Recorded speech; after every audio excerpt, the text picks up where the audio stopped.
Hello friends, welcome back கேபே ஸ்டோஷான நண்பர்களே. இன்றைக்கி இந்த வீடியோவில் மிக மிக முக்கியமான எச்சரிக்கையான ஒரு ஜோதிட தாள்களையும் ரொம்பவே அதிரடியான இன்ட்ரெஸ்டான ஒரு ஆன்மீக பரிகாரத்தையும் தான் இந்த வீடியோவில் பார்க்க போகிறோம். ஸோ பார்க்குறதுக்கு முன்னாடி எதை பற்றியது பார்க்க போகிறோங்கிறத இன்ட்ரோ மூலிமா ஷேர் பண்ணுறேன். எதை பற்றியது பார்க்க போகிறோம் அப்படிங்கிறத ஃபஸ்ட்டு இன்ட்ரோவில் தெரிஞ்சுக்குங்க. அதுக்கப்புறம் மற்றதை இந்த வீடியோவில் பார்க்கலாம். தற்போது 5வது மாதமான மே மாதமானது நடந்துட்டுருக்கு. இந்த மே மாதம் ரொம்பவே குரூஷியலான ஒரு மாதம் என்று சொல்லலாம். ஏன்னா இந்த மாதத்தில் நிறைய முக்கியமான ஆன்மீக ரீதியான விஷயங்களும் நடக்கும், ஜோதிட ரீதியான விஷயங்களும் நடக்கும். அதனால் இது ஒரு முக்கியமான மாதம் என்று சொல்லலாம். இந்த மே மாதத்தில் அப்படி அதிரடியான ஒரு நாளானது வர இருக்கு. அதுதான் மே உடைய 26ஆம் தேதி. அன்னைக்கு தமிழ் மாதம் பார்த்தீங்கன்னு வச்சுக்கோங்களேன், 2வது மாதமான வைகாசியுடைய 12ஆம் நாள். கிழமை ஆக்சுவலி அன்னைக்கு திங்கக்கிழமை. இந்த நாள் அப்படி என்ன முக்கியமான நாள் அப்படின்னு கேட்குறீங்களா? இந்த நாள் அமாவாசை திதியானது வருது. வரக்கூடிய இந்த அமாவாசை வைகாசி மாதத்தில் திங்கக்கிழமை வரக்கூடிய சோமவதி அமாவாசை. இது ஒரு சாதாரண அமாவாசை கிடையாது. இந்த அமாவாசை சக்தி வாய்ந்த அமாவாசை. இந்த அமாவாசையில் ஏற்படக்கூடிய கிரகங்களின் மாற்றங்கள் சேர்க்கை காரணமாக ஒவ்வொரு ராசிக்காரங்களுக்கும் வாழ்க்கையில் தலையெழுத்து குறிப்பிட்ட சில வாரங்கள் மாறும். அப்படி மாறக்கூடிய அந்த மாற்றங்களை அந்தந்த ராசிக்காரங்க தெரிஞ்சு பயனடையணுங்கிறதுனால ஒவ்வொரு ராசிக்கும் என்ன மாற்றம் நடக்குங்கிறத ஷேர் பண்ணிட்டு வரேன். அதில் இன்றைக்கி இந்த வீடியோவில் மகர ராசிக்காரங்களுக்கு ஷேர் பண்ண போகிறேன். மகர ராசியில் பிறந்தவங்க இந்த வீடியோவை பார்த்துட்டு இருந்தீங்கன்னா வீடியோவை ஃபுல்லாக பாருங்கள். அப்போ தான் உங்களோட ராசிக்கு நான் என்ன சொல்கிறேனோ அதை நீங்கள் தெரிஞ்சு அதற்கேற்ப நடந்து பலனடைய முடியும். ஆக்சுவலி வைகாசியில் வரக்கூடிய இந்த அமாவாசையை ரிஷப அமாவாசை என்று அழைக்கப்படும். காரணம் என்னென்னா, சூரியன் ரிஷப ராசியில் பயணம் செய்கிறதுனால, இந்த சூரியன் ரிஷபராசியில் பயணம் செய்கிறதுனால இந்த மாதத்தில் வரக்கூடிய அமாவாசையை ரிஷப அமாவாசை என்று அழைக்கப்படும். இந்த ரிஷப அமாவாசையில் ஒரு ஸ்பெஷல் என்னன்னா, திங்கக்கிழமை அதுவுமா சோமவதி நாளில் வருது.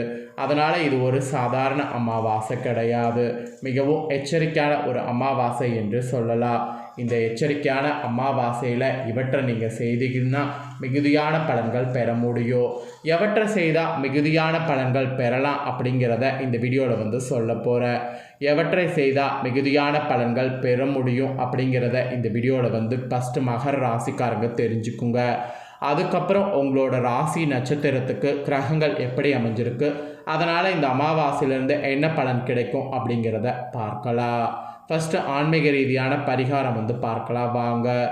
சந்திரன் விண்ணில் இருக்கக்கூடிய 27 நட்சத்திரங்களை கடந்து பௌர்ணமி அமாவாசை என்கின்ற 2 திதிகளை சேர்த்து ஒரு மாதம் என கணக்கிடப்படுது. இதில் சந்திரன் முழுவதுமாக மறைந்து விடக்கூடிய தினமாக அமாவாசை தினம் வரும். இந்த ஒரு நாள் பல ஆன்மீக செயல்களை செய்வதற்கு ஏற்ற தினமாக இருக்கிறது. அப்படியான ஒரு மிக சிறப்பான தினமாக இந்த வருடம் வைகாசி அமாவாசை மே 26ஆம் தேதி கரெக்டாக திங்கக்கிழமை தினம் வருகிறது. இந்த வைகாசி அமாவாசை தினத்தன்று உங்கள் ராசிக்காரங்க செய்ய வேண்டியது என்ன என்பதை தான் இந்த வீடியோவில் தெரிந்து கொள்ள போகிறீங்க.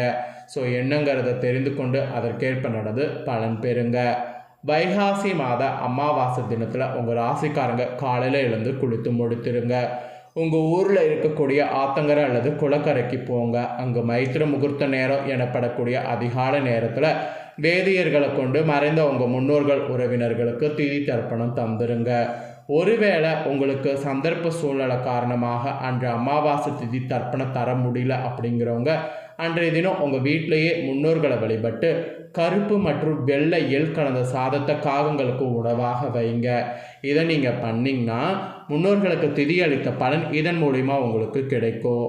அப்புறம் தொழில் வியாபாரம் செய்பவர்களாக இருந்தாலும் சரி, உடல் நோயால் பாதிக்கப்பட்டு உடல்நல தேடுபவர்களாக இருந்தாலும் சரி, நீங்கள் இந்த வைகாசி அமாவாசை தினத்தில் திருஷ்டி பூசணிக்காயை வாங்கி உங்கள் தொழில் வியாபார இடங்கள்லையும் உங்களுக்கும் திருஷ்டி கழித்து அதற்குரிய நேரத்தில் உடைக்க வேண்டும். ஸோ இதெல்லாம் கண்டிப்பாக நீங்கள் ஃபாலோ பண்ணும். பேசிக்காகவே இந்த வைகாசி மாதம் இறை வழிபாடு மாதம், விரதங்கள் மேற்கொள்ள ஒரு சிறப்பான மாதமாக இருக்குது.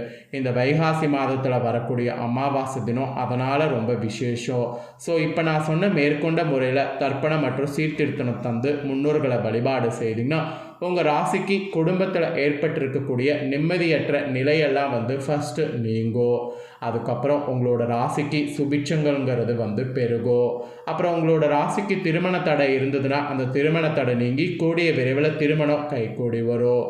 அப்புறம் புத்திர பாக்கியத்துக்காக காத்து கொண்டிருக்கிறவங்களுக்கு புத்திர பாக்கின்மை போன்ற குறைபாடுகள் நீங்கி உடனடியாக புத்திர பாக்கியம் கிடைக்கும்.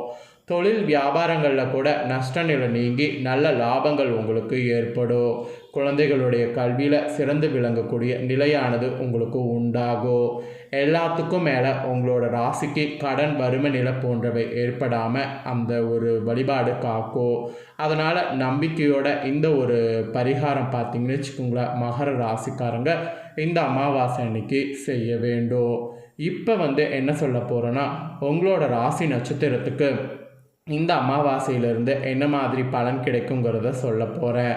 அதுக்கு முன்னாடி உங்களோட ராசி நட்சத்திரத்துக்கு கிரகநிலைகள் எப்படி அமைஞ்சிருக்குங்கிறத சொல்கிறேன். ஸோ கிரகநிலைகள் எப்படி அமைஞ்சிருக்குங்கிறத ஃபஸ்ட்டு தெரிஞ்சுக்குங்க. மகர ராசிக்காரங்க உத்திராட 2, 3, 4 பாதம், திருவோணம் அவிட்ட 1, 2 பாதம் இதில் பிறந்தவங்களுக்கு நான் சொல்லக்கூடிய கணிப்பு கரெக்டாக இருக்கும். அதனால் மகர ராசி இந்த நட்சத்திரத்தில் பிறந்தவங்க ஃபஸ்ட்டு கிரகநிலைகள் என்னங்கிறத தெரிஞ்சுக்குங்க. தனவாக்கு குடும்பஸ்தானத்தில் சனி ராகு, தைரிய வீரிய ஸ்தானத்தில் சுக்கிரன், சுகஸ்தானத்தில் சூரிய புதன், பஞ்சமஸ்தானத்தில் குரு சந்திரன், கலஸ்தரஸ்தானத்தில் செவ்வாய், அஷ்டமஸ்தானத்தில் கேது. இந்த மாதிரி கிரகங்கள் பார்த்தீங்கன்னு வச்சுக்கோங்களேன், இந்த ஒரு அமாவாசையில் பலம் வரப்போகுது. இதனோட அடிப்படையில் தான் உங்களுக்கான பலன்கள் பார்க்க போகிறோம். மனதில் இருக்கக்கூடிய கவலைகளை வெளிக்காட்டாமல் சிரித்த முகத்தோடு அனைவரிடமும் பழகக்கூடிய குணமுடைய மகர ராசி அன்பர்களுக்கு இந்த மாத அமாவாசையிலிருந்து தொடக்கத்தில் காரிய தடங்கல்கள் உண்டாகி பின்னாடி தான் நீங்கும். அதே சமயம் ஆன்மீகத்தில் நாட்டமானது உங்களுக்கு அதிகரிக்கும். பயணங்கள் நீங்கள் செய்கிறதா இருந்தால் இந்த அமாவாசையிலேருந்து பயணங்கள் தாராளமாக செய்யலாம். ஏன்னா பயணங்கள் உங்களுக்கு செய்கிறதுனால சாதகமான பலன் கிடைக்கும். மனக்கவலைலாம் இருக்கிறது உங்களுக்கு நீங்கி மனக்கவலை நீங்கி ஒரு தெளிவானது உங்களுக்கு உண்டாகும். எதிர்பாராத திருப்பங்களால் உங்களுடைய வாழ்க்கை தரம் உயரும். அதே சமயம் சூரியன் சுக்கிரனுடைய சஞ்சாரத்தால் இந்த அமாவாசையிலிருந்து நீண்ட நாட்களாக இழுபறியாக இருந்த சில காரியங்கள்லாம் நன்கு உடனுக்குடனே முடியும். புதிய நண்பர்கள்லாம் நிறைய கிடைப்பாங்க. கிடைக்கக்கூடிய நண்பர்களை நல்லா யூஸ் பண்ணிக்கணும்.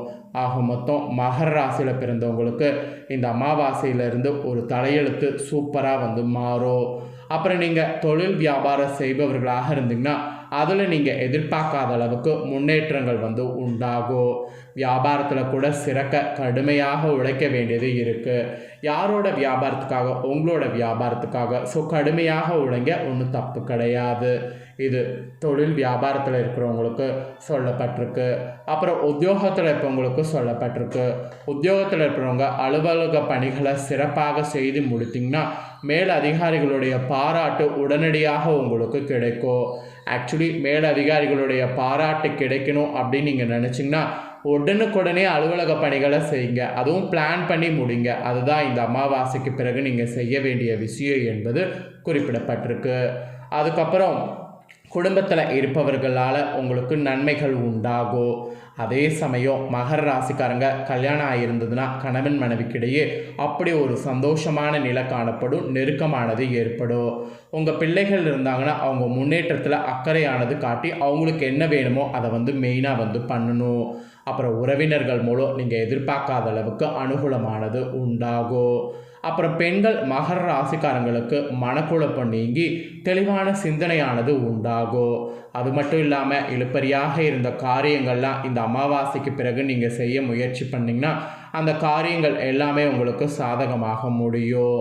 அப்புறம் மாணவர்களுக்கு சொல்லப்பட்டிருக்கு, மாணவர்கள் நீங்கள் தேர்வில் கூடுதல் மதிப்பெண் பெற நன்கு படிக்க வேண்டியது இருக்குது. ஆக்சுவலி ஆசிரியர்கள் இருக்காங்கள்ல, அவங்க சொல்கிறதை கேட்டு நடங்க. அவங்களுடைய சப்போர்ட் உங்களுக்கு கிடைக்கும். சக மாணவர்கள் சொல்கிறதையும் கேளுங்க, அவங்களுடைய ஆதரவு கிடைக்கும். ஸோ அவங்களுடைய ஆதரவு, ஆசிரியர்களுடைய ஆதரவு கிடைக்கிறதுனால நீங்கள் நினச்ச மாதிரி உங்களோட படிப்பில் பார்த்தீங்கன்னு வச்சுக்கோங்களேன் சூப்பராக முன்னேற முடியும். இதெல்லாம் தாங்க உங்களுக்கு கிடைக்கக்கூடிய பலன் என்பது குறிப்பிடப்பட்டிருக்கு. ஸோ குறிப்பிடப்பட்டதை தெளிவாக இந்த வீடியோவில் உங்களுக்கு ஷேர் பண்ணிட்டேன். ஷேர் பண்ணதை தெரிஞ்சிருப்பீங்க. தெரிஞ்சதுக்கேற்ப நடந்து பலன் பெறுங்க. நீங்கள் இதை பார்த்து பலனடைகிறது போல் உங்கள் ஃப்ரெண்ட்ஸ் ஃபேமிலியில் இருக்கிறவங்களும் பலனடையணும் அப்படின்னு நினச்சிங்கன்னா வீடியோ லைக் பண்ணி ஷேர் பண்ணுங்கள். ஏன்னா உங்கள் ஃப்ரெண்ட்ஸ் ஃபேமிலியில் இருக்கிறவங்களும் உங்களை போல் மகர ராசிக்காரங்களாக இருந்தாங்கன்னா இந்த தாள்களை தெரிஞ்சு இதற்கேற்ப நடந்து பலனடையட்டும். நெக்ஸ்ட்டு நம்ம சேனலில் புதிய வீடியோ போடப்படும். அது எல்லாமே உடனுக்குடனே தெரிந்து கொள்ள மறக்காமல் நம்ம சேனலை சப்ஸ்கிரைப் பண்ணுங்கள். இதே போல் சுவாரஸ்யமாக வேறொரு வீடியோவில் உங்களை சந்திக்கிறேன். நன்றி.